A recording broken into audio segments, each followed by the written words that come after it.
हमने बहुत important topic पे डिस्कशन किया था, लक्ष्मी। श्री भगवान की जो भाग्य लक्ष्मी है, अगर वो भगवान की सेवा में ही नहीं लगाता है व्यक्ति, तो कैसे वो विनाश का कारण बन जाती है। हमने देखा था,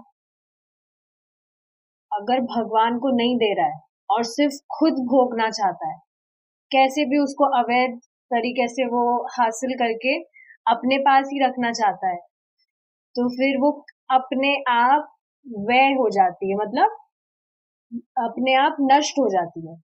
अगर खुद काम में नहीं, भगवान को नहीं देगा, तो फिर माया देवी वैसे ही छीन लेती है, उसे खुद के पास भी नहीं रखने देती। तो ये चीज हमने डिस्कस करी थी, अब हम आगे कंटिन्यू करेंगे। देखिए, प्रकृति ने अपने नियमों के अनुसार प्रत्येक जीवधारी को उसके भोजन और आवास का उचित भाग प्रदान करने का प्रचुर प्रबंध किया है।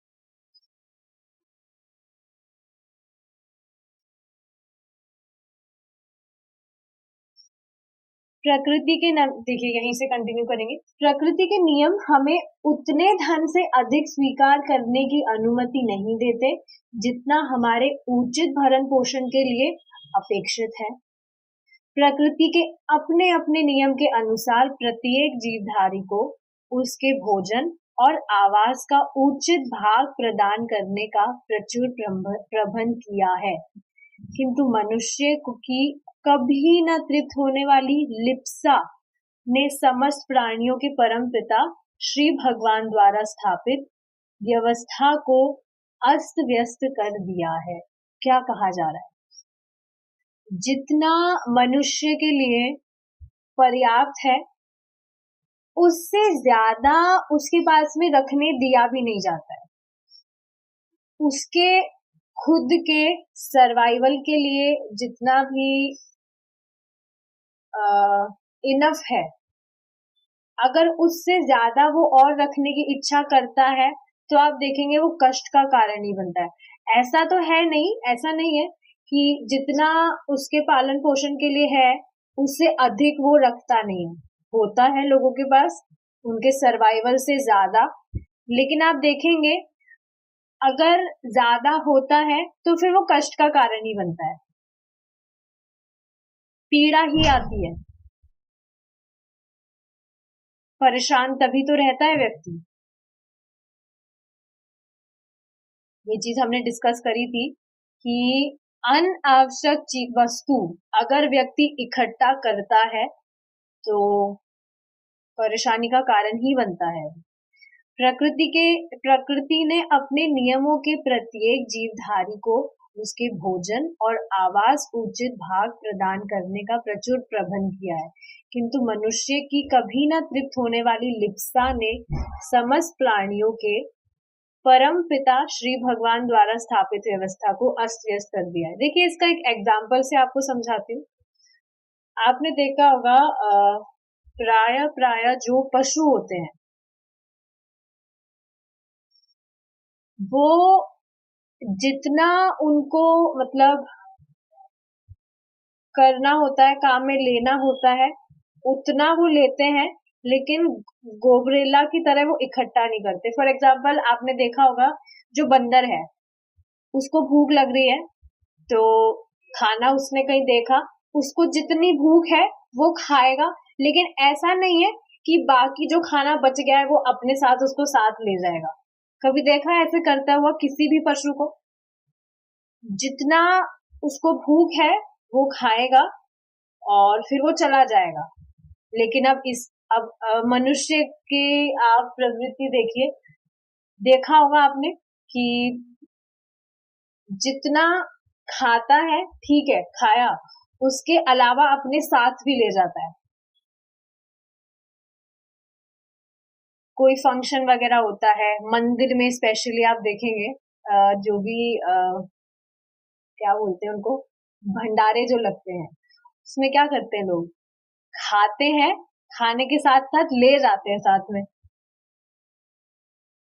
इसके अलावा आप देखेंगे कि अभी क्या हो रहा है, जो भी प्रसाद बनाते हैं खाना वाना प्रसाद बनाते हैं, बच जाता है उसको फ्रिज में 2-2 3-3 टाइम तक रखते हैं और फिर उसी को गर्म करके खाते रहते हैं, जबकि पता है कि गीता में खुद भगवान ने बताया है कि कोई भी जो भोजन है, पका हुआ भोजन, अगर 3 घंटे से ज्यादा रखा है वो और उसे खाया नहीं गया तो वो बासा हो जाता है, बासी खाना हो जाता है, वो हमारे स्वास्थ्य के लिए बिल्कुल अच्छा नहीं होता।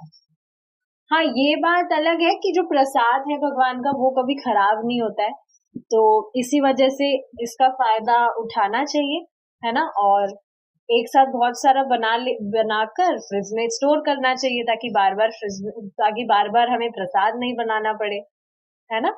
ऐसा करना चाहिए हमें। क्यों अनीता माता जी, कितना टाइम बच जाएगा, बार बार खाना बनाने की जरूरत नहीं है, आराम से बनाओ एक साथ और फ्रिज में रखो। ऐसा नहीं करना चाहिए। आप देखेंगे अगर एक्स्ट्रा कभी बच भी जाए प्रसाद तो उसको बांट देना चाहिए, अपने अड़ोस पड़ोस में दे दीजिए आप।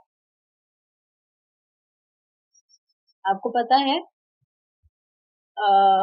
प्रसाद आप किसी को खिलाते हैं, वैसे तो भक्ति कर रहे हैं तो वैसे भी कभी कुछ कमी आएगी नहीं, लेकिन प्रसाद हम जब खिलाते हैं तो उसका डबल हमारे पास में लौट कर आता है। डबल तो मैंने बहुत कम बोल दिया, अनंत ही लौट कर आता है। कभी खाने की कमी नहीं होगी, वैसे भी नहीं होती है कमी, पर फिर भी हमेशा प्रसाद वितरण करना चाहिए। ऐसा कभी नहीं सोचना चाहिए कि प्रसाद हमारा एक्स्ट्रा बन गया तो हम किसी को देंगे तो हमारे कमी आ जाएगी।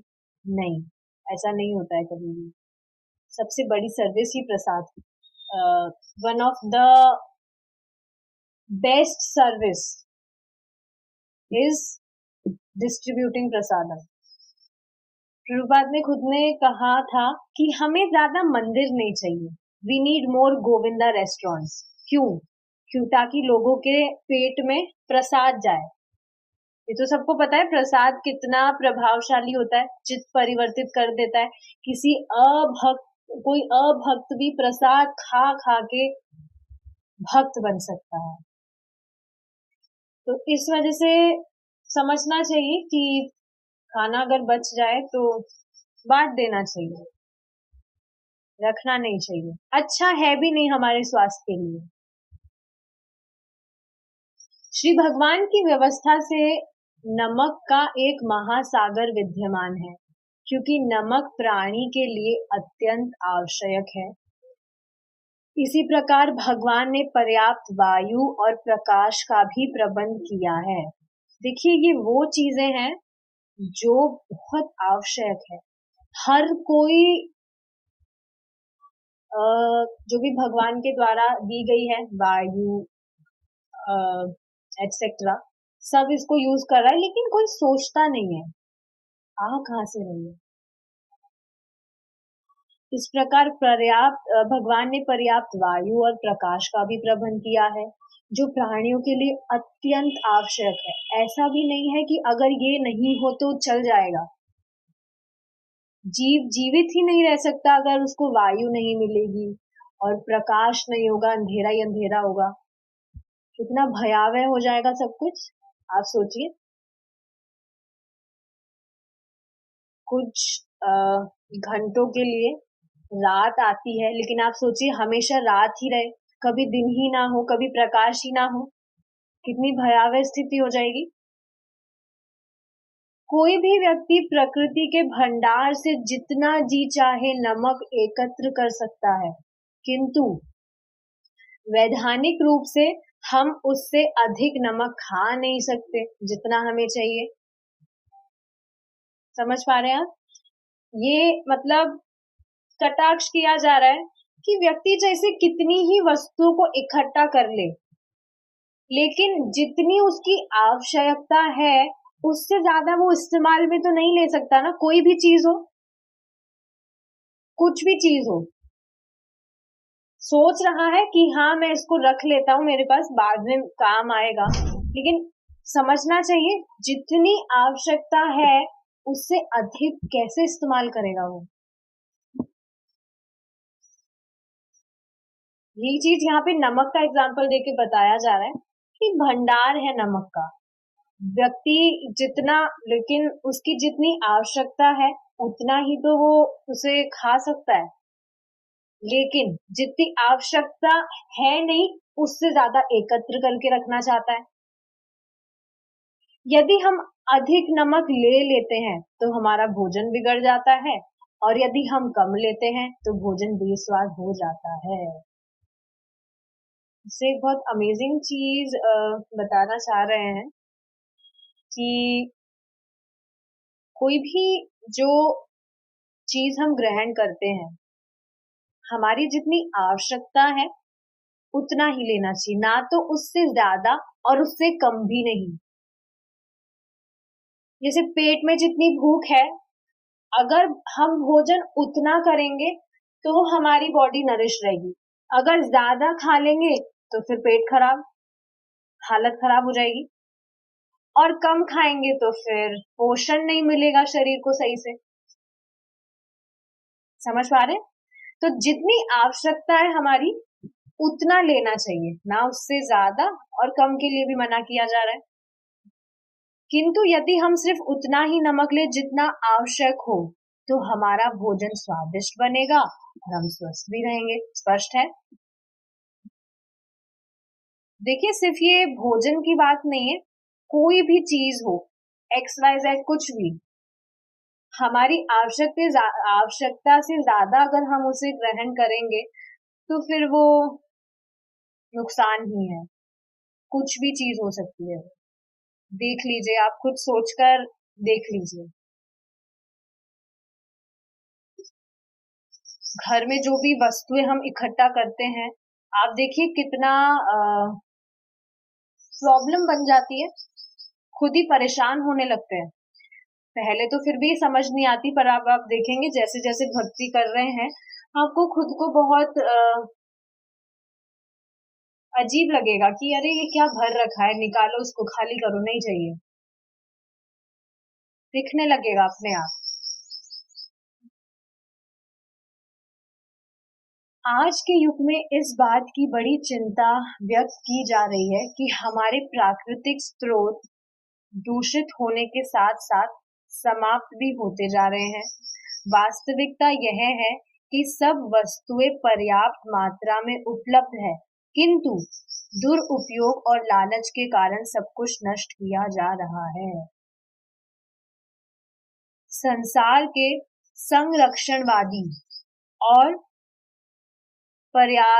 पर्यावरणवादी जो बात नहीं समझते वह यह है कि संसार की सभी वस्तुएं जाति की अतृप्त कामनाओं से तब तक नष्ट होती रहेगी जब तक मनुष्य कृष्ण भावना भा कृष्ण भावनामृत की इस पद्धति को नहीं अपना लेता। देखिए कहा क्या जा रहा है इसमें। ठीक है, ये चीज अभी हम समझ रहे हैं, तो ऐसा भी हो सकता है ये चीज आपने पहले भी सुनी हो। बहुत सारी डॉक्यूमेंट्रीज वगैरह ऑलरेडी है, काफी बुक्स हैं इस पे, मिनिमलिज्म वगैरह, कि हमें सिंपल लिविंग और हाई थिंकिंग रखना चाहिए। हमारा जो मतलब रहने का तरीका है एकदम सिंपल हम रखेंगे हमारा लाइफस्टाइल, तो उतना लाभदायक रहता है वो, ज्यादा सरदर्दी नहीं रहती है। लेकिन देखिए एक इंटरेस्टिंग चीज आपको क्या समझनी चाहिए यहाँ। सिंपल लिविंग हाई थिंकिंग जब बोला जा रहा है, हाई थिंकिंग जब तक होगी ही नहीं, तब तक होगी ही नहीं जब तक हमारा जो लक्ष्य है वो उच्च नहीं होगा।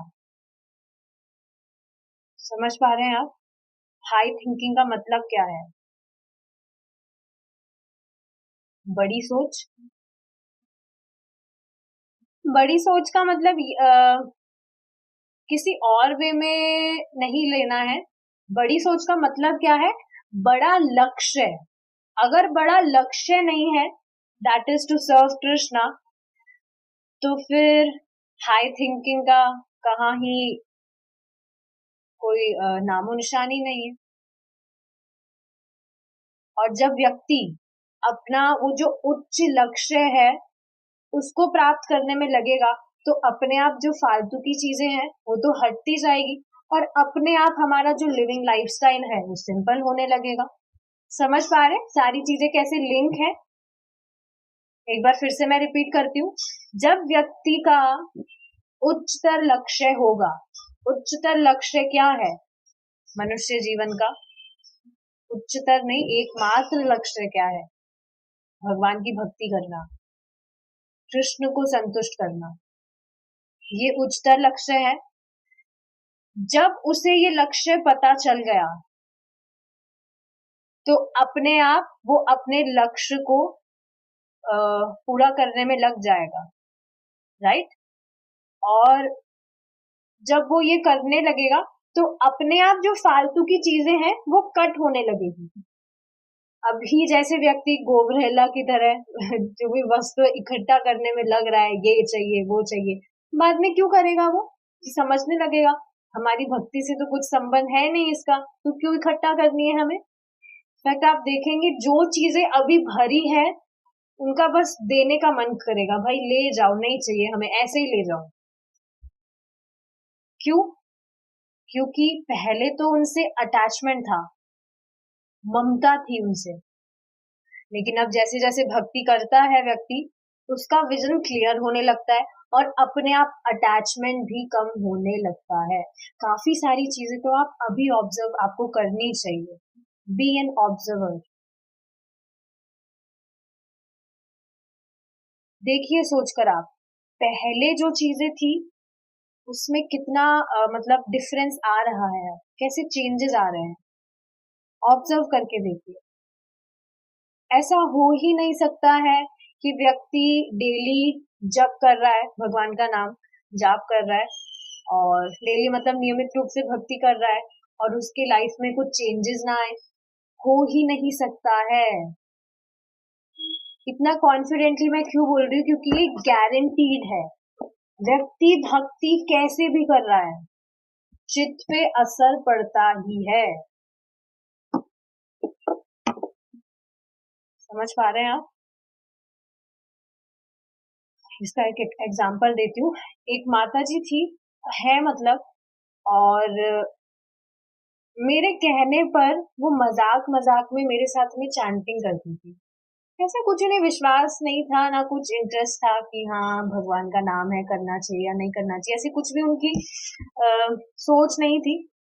मजाक मजाक में बस मेरे साथ चैंटिंग करती थी। मैं जोर जोर से बोल के करती थी तो मेरी आवाज मिला के वो मेरे साथ चैंटिंग करती थी। काफी महीनों तक ऐसे ही हुआ, मेरे साथ वो चैंटिंग करती गई करती रही करती रही। तो पता नहीं अपने आप ही उनकी लाइफ में ऑब्वियसली ट्रांसफॉर्मेशन आते हैं। सबसे अमेजिंग चीज क्या है कि अगर व्यक्ति कोई इच्छा रख के चैंटिंग कर रहा है, आप देखेंगे इच्छा पूरी होने लगती है, इच्छा पूरी होने लगती है। तो वैसा ही कुछ उनके साथ हुआ। उनकी कुछ, देखिए उनको ऐसे कुछ विश्वास नहीं था इस बात पे, ना वो इस उद्देश्य से कर रही थी कि मुझे मेरी डिजायर्स पूरी करने के लिए मुझे चैंटिंग करनी है। वो बस चैंटिंग करती थी और इच्छाएं तो हमेशा मन में रहती ही है। ऐसा तो है नहीं कोई भी व्यक्ति कि उसके मन में कुछ भी इच्छाएं ना हो। इनफैक्ट भक्तों के मन में भी इच्छाएं होती है। हाँ, भौतिक इच्छाएं तो नहीं रहती है, अब ज्यादा वो भक्ति से रिलेटेड ही इच्छा करते हैं। इच्छाएं सबके मन में होती है, इच्छा शून्य कोई नहीं होता है, सबके मन में कुछ ना कुछ इच्छाएं रहती ही है। तो आप देखेंगे उनके मन में कुछ इच्छा थी तो धीरे धीरे वो पूरे हो रही थी। छोटी छोटी चीजें भी उनकी लाइफ में हो रही थी, उनको वो ऑब्जर्व कर रही थी कैसे हो रहा है। और मैं बीच बीच में नाम की महिमा तो बताती थी कि चैंटिंग करने से ये होता है वो होता है। तो उनको एकदम विश्वास हो गया कि मेरी लाइफ में जो भी परिवर्तन आए हैं, मेरे जीवन में जो भी परिवर्तन आए हैं वो इस चैंटिंग की वजह से आए हैं। तो आप देखिए वो मुझे बताती है, अब तो मेरी इतनी बात होती नहीं है, वो बताती है कुछ भी हो जाए मैं चैंटिंग तो डेली करती हूँ। एंड गेस व्हाट, सबको बताती भी है वो। क्यों नहीं बताएगा? आप देखिए, जब कोई व्यक्ति है, कुछ भी नहीं कर रहा है, वो कुछ छोटी सी चीज, थोड़ी सी चीज कर रहा है और उसकी लाइफ में बहुत सारे चेंजेस आ रहे हैं, खुश अपने आप होगा वो? अरे कुछ भी नहीं करना पड़ रहा और देखो क्या क्या हो रहा है। तो वो अपने आप जब एंथुजियास्टिक होगा, अपने आप चाहेगा वो, सामने वाले को भी पता लगे ये चीज कितनी अमेजिंग चीज है, अपने आप वो बताएगा। मैंने तो उन्हें बोला नहीं आप बताया करो, बताया करो, अपने आप।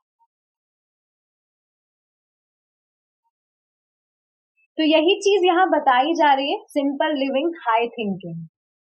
उच्चतर लक्ष्य अगर नहीं है तो हाई थिंकिंग होगी नहीं, और जैसे ही हाई थिंकिंग हुई मतलब उच्चतर लक्ष्य मिल गया, व्यक्ति उसे प्राप्त करने में लग जाएगा और अपने आप एक्स्ट्रा जो चीजें बिना मतलब की हो रही है कट जाएगी।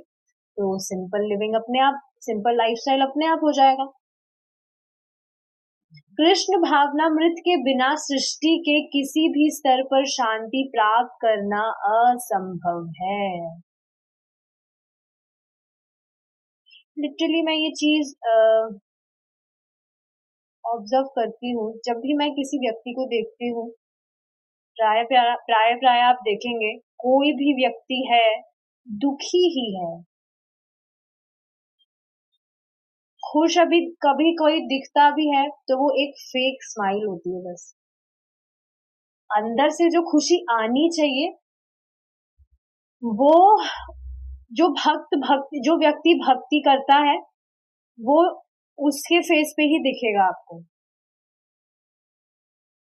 लेकिन जो भी व्यक्ति भक्ति नहीं कर रहा है, आप देखेंगे दुख के अलावा है क्या। भगवान की भक्ति नहीं कर रहा है तो कहाँ से संतुष्ट होएगा वो। हमेशा फ्रस्ट्रेशन। मैं ये चीज देख पाती हूँ, भक्ति नहीं कर रहा है इसी वजह से दुखी है। क्या करें, रहना ही पड़ेगा, भक्ति नहीं कर रहा है तो दुखी रहना ही पड़ेगा।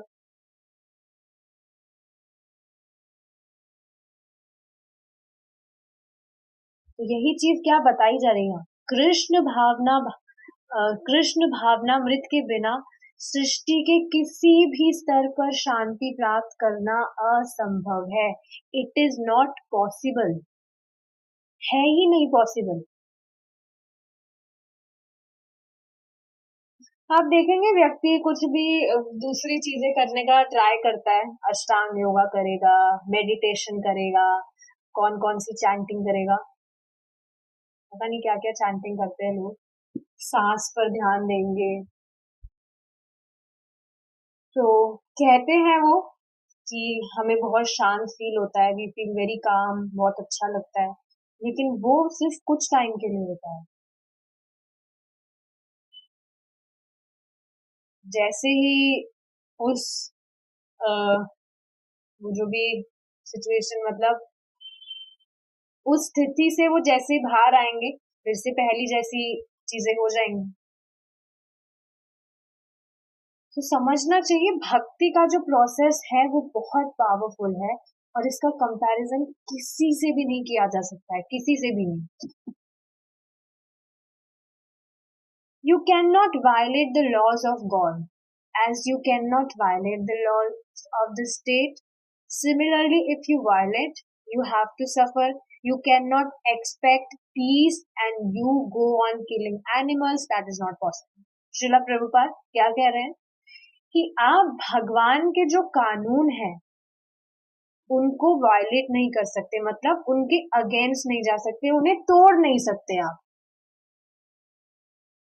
जैसे आप किसी देश में रह रहे हैं, किसी शहर में रह रहे हैं, वहां के जो कानून होते हैं, गवर्नमेंट के जो लॉज होते हैं, उनको आप नहीं तोड़ सकते। वैसे ही भगवान के कानून भी आप नहीं तोड़ सकते। अगर आप ऐसा करते हैं तो क्या होता है, पनिशमेंट मिलता है। सबसे बढ़िया एग्जांपल ट्रैफिक वाला। ऐसा नहीं कहा जा रहा है कि आपको अगर लॉज पता नहीं है तो आपको सफर नहीं करना पड़ेगा। सफरिंग तभी होती है और तभी तो होती है। अभी देखिए ऐसा है, काफी व्यक्ति है जो भक्ति नहीं कर रहे हैं, उनको सफर करना पड़ रहा है। पर उनको भक्तों का एसोसिएशन भी अभी तक नहीं मिला है। काफी व्यक्ति होते हैं, अगर उनको बताया जाए तो वो मान लेते हैं कि हाँ, तुरंत एक्सेप्ट कर लेते हैं वो भक्ति, ज्यादा कुछ दिमाग नहीं लगाते। लेकिन अब ऐसा तो नहीं है ना कि अगर उन्हें पता नहीं है, भक्तों का एसोसिएशन नहीं मिल रहा है, वो मासूम है, नादान है, तो उन्हें सफर नहीं करना पड़ रहा। सफर तो करना पड़ेगा, क्योंकि लॉज ब्रेक कर रहे हैं, वो रूल्स ब्रेक कर रहे हैं। तो आप शांति का अनुभव नहीं कर सकते हैं, उसकी एक्सपेक्टेशंस नहीं रख सकते हैं, अगर आप कानून भंग कर रहे हैं तो। ठीक है, यहाँ पर क्या बताया जा रहा है? You go on killing animals, जानवरों की हत्या कर रहे हैं, और आप सोच रहे हैं आपको शांति मिलेगी। That is not possible. Srila Prabhupada कह रहे हैं, अतएव मनुष्य अपनी कभी तृप्त न होने वाली कामनाओं और वासनाओं के कारण दुखी हो रहा है। देखिए, ये चीज समझनी चाहिए, जब भी हमारे मन में कुछ भी वासना आती है, कुछ भी कामना आती है, कुछ भी हो सकती है, वो हृदय में एक जलन ही लाती है। किसी माता जी को देखा, हमसे बहुत सुंदर लग रही है वो, डिवोटीज की बात नहीं कर रही हूँ, प्राय प्राय क्या होता है, भौतिकतावादी जो लोग होते हैं, तो ऐसे ही तो होता है, दूसरी उनसे ज्यादा सुंदर दिख रही है तो जलेगी वो, अरे ये मेरे से ज्यादा सुंदर कैसे लग रही है, इसने मेरे से ज्यादा सुंदर साड़ी कैसे पहनी हुई है, जलन होती है। और फिर कंपटीशन करने के चक्कर में लग जाता है व्यक्ति, मैं इससे ज्यादा अच्छा बन के दिखाऊंगा, सुंदर दिख के बताऊंगी मैं। ये बस एक एग्जाम्पल दिया है, काफी सारे एग्जाम्पल्स लिए जा सकते हैं। तो मतलब बताया क्या जा रहा है कि कुछ भी अगर कामना आती है, वासना आती है, वो दुख का कारण बनती है। और कामनाएं और वासनाएं क्यों है? कलमश की वजह से। आप देखेंगे अभी जो मैंने एग्जाम्पल बताया, उसमें ईर्ष्या का भाव आया, ईर्ष्या हो रही है, उसे जेलसी हो रही है। कहीं पर क्रोध आ जाता है तो हृदय जलता है, भय होता है, किसी के पास कुछ भी वस्तु है उसे खो देने का, खो जाने का भय, वो जलन, अगेन हृदय में जलन। सुख के तो सारे विपरीत ही है, सारी चीजें। एक सुख, सुख ही है जो मन में शांति लाता है, उसके विपरीत सारी जो चीजें हैं वो मन में जलन ही लाती है। और आप देखेंगे जो विपरीत चीजें हैं, that will be not connected with Krishna, और फिर वो दुख का कारण बनेगी।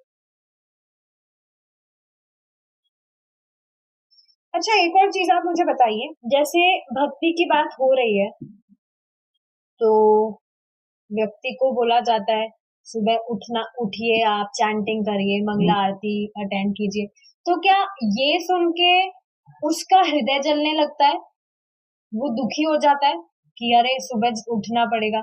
उसके लिए कठिन हो सकता है उठना, पर ऐसा नहीं कि उसका हृदय जलने लग जाए। सुबह जल्दी उठने को बोला गया है और माला जप करने को बोला गया है, तो हृदय में जलन नहीं होगी। इनफैक्ट आप देखेंगे, जब वो करता है, वो खुद बोलता है मुझे शांति का अनुभव हुआ। हाँ, शुरू में ज्यादा करना थोड़ा कठिन हो सकता है, पर वो ऐसे नहीं बोल सकता कि अगर मैंने चैंटिंग करी और मैंने भगवान का दर्शन किया तो हृदय में जलन आ गई मेरे को, नहीं, शांति का अनुभव ही करेगा वो। और इसके विपरीत आप चीजें देखिए जो कृष्णा से कनेक्टेड नहीं है। देखिए, ऑब्जर्वर बनिए, आप सोचिए, बहुत डीप चीजें हैं ये, सोचने पर ही समझ आएगी। इसके विपरीत चीजों पे आप सोचिए, जो भी आपके मन में डिजायर आती है, उसको पूरा करने में ही, मतलब देखिए, पूरा करने से पहले जैसे ही हृदय में वो डिजायर आई, तुरंत आप डिस्टर्ब। जब तक वो इच्छा नहीं थी, आप शांति से बैठे थे, जैसे ही वो इच्छा आई, आप देखेंगे आप डिस्टर्ब होने लगे। तो अब तो भक्ति करते हुए थोड़ा काफी टाइम हो गया है, तो सोचना चाहिए कि जो भी हमारे मन में इच्छा आ रही है, अगर मैं उसको पूरा करना भी चाह रहा हूँ, तो क्या वो मेरे भक्ति में कुछ हेल्प करेगी, उसकी प्रगति में कुछ वो साधन बनेगा? नहीं बनेगा तो फिर उस पे पानी डाल दीजिए आप, क्योंकि फायदा ही क्या है? इतने टाइम से तो इच्छाएं तो पूरी करते आए हैं हम हमारी, बिना मतलब की। क्या ही प्राप्त हो गया? दुख। इसके अलावा हुआ क्या है? न केवल दुख हो रहा है, अपितु उस ग्रह जिस पर मनुष्य रहता है, वह पृथ्वी माता भी दुखी हो रही है, जिसका उल्लेख श्रीमद् भागवत में गौ माता के रूप में किया गया है। देखिए क्या किया गया है। समझ पा रहे हैं क्या बोला जा रहा है? कि मनुष्य दुखी नहीं हो रहा है, जो ये पृथ्वी माता है जिस पर ये जो ग्रह है जिस पर सब रह रहे हैं, वो भी दुखी हो रही है। इसका जो उल्लेख है श्रीमद् भागवत में किया गया है। एक बार भारत में एक प्रसिद्ध स्वामी से पूछा गया कि मानव जाति के दुख के लिए क्या परमात्मा या विधाता उत्तरदायी है? समझ पा रहे हैं क्या क्वेश्चन है? कि जो भी सफरिंग्स मनुष्य को झेलनी पड़ रही है, मानव जाति की बात हो रही है यहाँ पर, अब स्पेसिफिकली ह्यूमन बींग्स को पॉइंट किया जा रहा है, तो उनके जीवन में जो भी दुख आ रहा है, जो भी दुख उन्हें भोगने पड़ रहे हैं, क्या उसके लिए भगवान जिम्मेदार है? ये चीज अगर आपको याद हो, हम पहले डिस्कस कर चुके हैं। फिर से देखिए, स्वामी ने उत्तर दिया कि ये सब दुख भगवान की लीला है। आगे प्रश्न किया गया कि किसी जीव को कर्म फल, देखिए पहले इस चीज को समझते हैं। देखिए, ये क्वेश्चन एक माता जी ने भी किया था, अगर भगवान हमसे प्रेम करते हैं तो फिर हमें यहाँ क्यों रख रहे हैं, हम अपने पास ही क्यों नहीं रख लेते हमेशा के लिए? देखिए, जो भी जीव है उसकी खुद की इच्छा थी कि वो भगवान से अगर अलग रहेगा तो वो स्वतंत्र रहेगा और खुश रहेगा। भगवान की अगर वो सेवा नहीं करेगा, भगवान से अलग रहेगा, तो खुश रहेगा वो, फ्री। कोई रोकने टोकने वाला नहीं है, हम हमारी मर्जी से सारी चीजें करेंगे। इस वजह से भगवान के द्वारा ही ये भौतिक जगत बनाया गया, और भगवान की ही जो बहिरंगा शक्ति है, माया देवी, वो जीवों का पालन करती है, साथ ही साथ उन्हें पीड़ा भी देती है। क्यों? क्योंकि जीव की जो इच्छा थी, क्या वो सही थी? खुद ही के जो पिता है उनसे वो अलग रहना चाहता है। क्या ये अच्छी, बहुत बढ़िया चीज थी? ये बहुत बढ़िया इच्छा थी। प्रैक्टिकल एग्जाम्पल ही देखिए ना, यहाँ पर जो भी माता जी हैं जिनके भी बच्चे हैं, अगर आपके बच्चे कहें कि हमें आपके साथ नहीं रहना है, हम अकेले फ्री रहना चाहते हैं, नहीं रहना हमें आपके साथ, जा रहे हैं हम आपको छोड़ के, कैसा महसूस होगा आपको? कितना खराब लगेगा?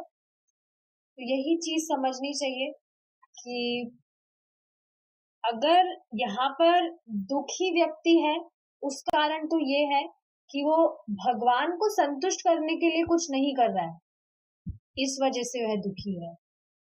और माया देवी के द्वारा ही उसे, देखिए एक और चीज समझने वाली है कि जो माया देवी है वो खुद स्वतंत्र नहीं है, भगवान की शक्ति है, भगवान की सेविका है वो, तो भगवान के निर्देशन के अनुसार ही वो कार्य कर रही है, अपनी इच्छा से कुछ नहीं कर रही है।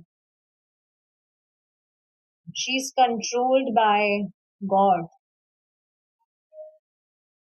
तो यहाँ दुख इसी वजह से दिए जा रहे हैं ताकि व्यक्ति समझे कि अगर वो भगवान से अलग रह रहा है तो वो खुश नहीं रह सकता है। Krishna is waiting for us कि हम कब उनके पास लौटेंगे। अनादि काल से वेट कर रहे हैं हमारा।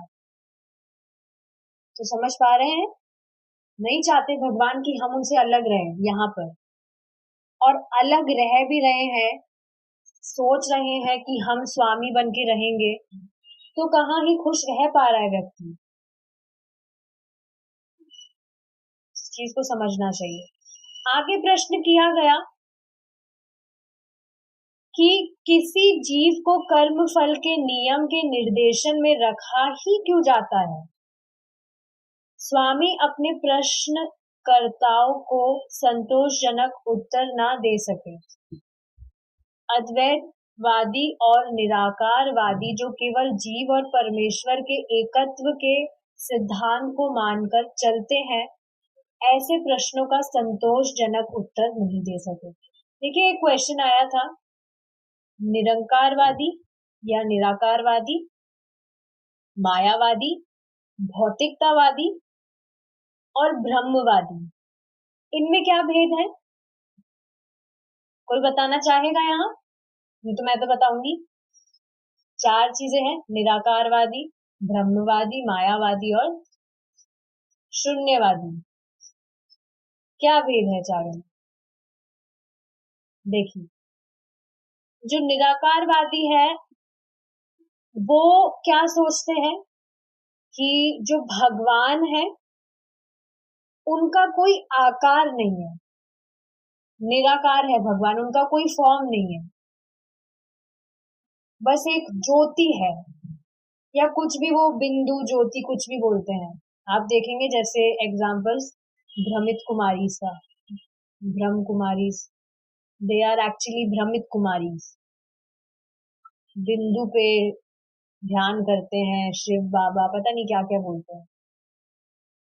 तो ये है निराकारवादी, समझ रहे? निराकार मतलब जिसका आकार नहीं है।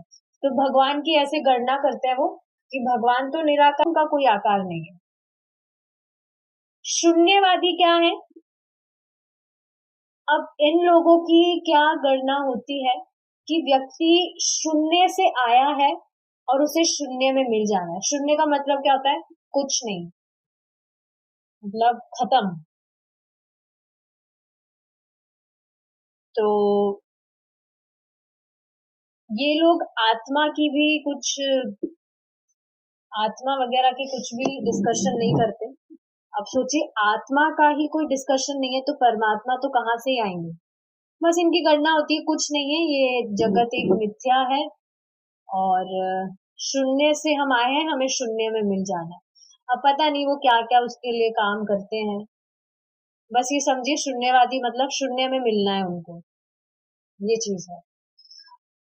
नेक्स्ट, और ये दोनों जो है वेद फॉलो नहीं करते, स्क्रिप्चर्स फॉलो नहीं करते, निराकारवादी और शून्यवादी। ब्रह्मवादी और मायावादी जो है, ये जो भी स्क्रिप्चर्स हैं, शास्त्र, उनको फॉलो करते हैं, लेकिन फिर भी भगवान के बारे में नहीं जान पाते। देखिए कैसे, जो ब्रह्मवादी है उनको ब्रह्म के बारे में नॉलेज होता है, भगवान की जो दिव्य ज्योति है, लेकिन वो क्या समझते हैं कि जो ये ब्रह्म ज्योति है इसको सबसे श्रेष्ठ समझते हैं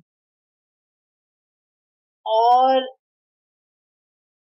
भगवान के बारे में कुछ भी डिस्कशन नहीं करते, क्योंकि इनको विश्वास भी नहीं होता कि भगवान है भी या नहीं। बस ये सोचते हैं जो ब्रह्म ज्योति है, ये समझना चाहिए ब्रह्म ज्योति क्या है। भगवान से के शरीर, भगवान के दिव्य शरीर से जो प्रकाश निकलता है वो ब्रह्म ज्योति है। लेकिन वो समझते हैं कि ब्रह्म ज्योति सबसे श्रेष्ठ है, तो हमें उस पे ध्यान करना है और उसमें मिल जाना है। मायावादी लोग जो हैं ये अपराधी होते हैं। देखिए, जो ब्रह्मवादी है वो भगवान की दिव्य ज्योति पर ही वो उसको श्रेष्ठ मान रहे हैं, पर भगवान की उनको कुछ भी पता नहीं है भगवान के बारे में। बाद में बुद्धि उनको भगवान ही देंगे कैसे ना कैसे, भक्तों का संग करवा के। लेकिन जो मायावादी लोग हैं, अब उनका क्या सोचना है, उनकी क्या थिंकिंग है कि जो भगवान है वो माया में पड़ जाते हैं, तो माया के द्वारा उनके जो भी कर्म है, उनका जो भी प्राकट्य है, उनका जो भी नाम है, लीलाएं हैं, सबको वो माया समझते हैं। तो ये अपराध है। भगवान स्वतंत्र है। Krishna is independent. तो माया में कैसे पड़ जाएंगे भगवान? अभी लोग कहते हैं भगवान, पहली बात तो भगवान मान नहीं रहे, लेकिन ऐसे समझते हैं, कृष्ण कृष्ण बोलते हैं वो, कि कृष्ण जो है माया में पड़ जाते हैं। तो मतलब ब्रह्म ज्योति को श्रेष्ठ इन्होंने भी किया और भगवान को निम्न कर दिया, कि ब्रह्म ज्योति से निकल कर आते हैं भगवान। समझ पा रहे हैं अब चारों का डिफरेंस? तो देखिए, ये जो स्टोरी है अब हम कल कंटिन्यू करेंगे, क्योंकि हमारा जो समय है यहाँ समाप्त होता है। किसी का क्वेश्चन? यस माता जी बताइए। एक बार मायावादी का मीनिंग बता दीजिए, एक बार तो मायावादी मतलब जो समझते हैं कि जो भगवान है वो जब भी आते हैं, कृष्ण, भगवान नहीं बोलते वो, कृष्ण जो है माया में पड़ जाने की वजह से वो यहाँ पर आते हैं पृथ्वी पर, और उनकी जो भी लीलाएं हैं, उनका जो भी नाम है, उनके जो भी दिव्य कर्म है, जन्म है, प्राकट्य है, सबको वो माया समझते हैं, कि माया में पड़ जाने के कारण वो यहाँ पर आते हैं। तो ये अपराध ही तो है।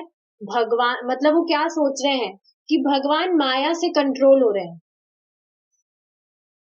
माया में पड़ गए, तो ये तो अपराध हुआ। भगवान तो इंडिपेंडेंट है, भगवान किसी से कंट्रोल नहीं हो सकते। No one can control Krishna. I hope समझ गए होंगे आप। समझे और कुछ डाउट नहीं? So we will stop here. Srila Prabhupada की जय। निताय गौर प्रेमानंदे। हरि बोल।